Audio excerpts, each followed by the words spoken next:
احمد جو اپنے ماں باپ اور ان کی ایک ننھی سی پیاری سی بہن کے ساتھ رہتا تھا۔ وہ 8 سال کا بچہ تھا۔ گھر میں سب اس سے بہت پیار کرتے تھے۔ وہ سب کے ساتھ نہایت اخلاق اور ادب کے ساتھ پیش آتا تھا اور اپنے کلاس میں ہمیشہ اول نمبر لاتا تھا۔ پھر سردیوں کا موسم شروع ہو جاتا ہے۔ احمد روز کی طرح آج بھی اسکول جا رہا تھا۔ راستے میں اس کی نظر روڈ کے کنارے ایک درخت کے نیچے ایک فقیر پر پڑی جس کے کپڑے پھٹے تھے اور پاؤں میں جوتے بھی نہیں تھے۔ اس کے ہاتھ میں روٹی کا ایک ٹکڑا جسے وہ کھا رہا تھا اور تیزی کے ساتھ گھر کی طرف دوڑنے لگا۔ جلدی وہ اپنے گھر کی دروازے پر پہنچا اور دروازہ کھٹکھٹایا۔ اس کی ماں نے دروازہ کھولا اور پوچھا، کیا ہوا احمد، آپ اسکول نہیں گئے؟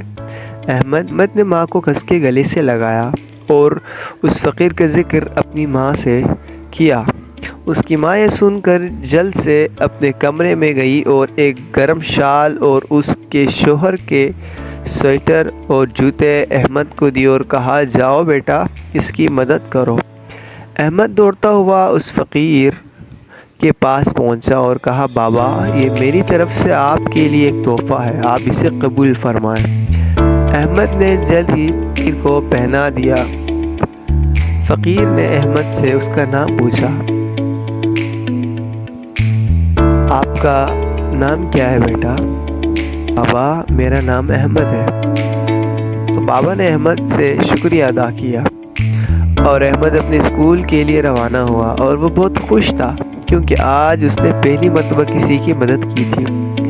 آج اسکول میں سب بچوں کو سردیوں کے حوالے سے ایک چھوٹی سی تقریر کرنی تھی اور جب تقریر کے لیے احمد کو اسٹیج پر بلایا، احمد نے یہ فیصلہ کیا کہ وہ آج اس تقریر میں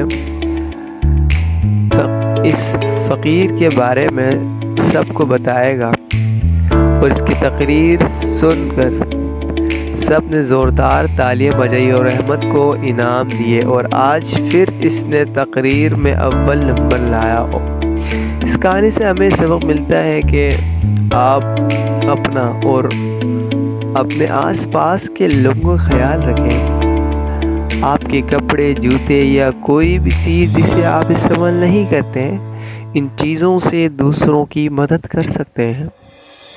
جب آپ دوسروں کی مدد کرتے ہیں تو اللہ تعالیٰ آپ کو ہزاروں اجر ثواب عطا فرماتا ہے اور آپ کو فانی دنیا اور آخرت میں کامیابی ملتی ہے۔ اور آپ کا شکریہ اس کہانی کو آخر تک سننے اور دیکھنے کے لیے۔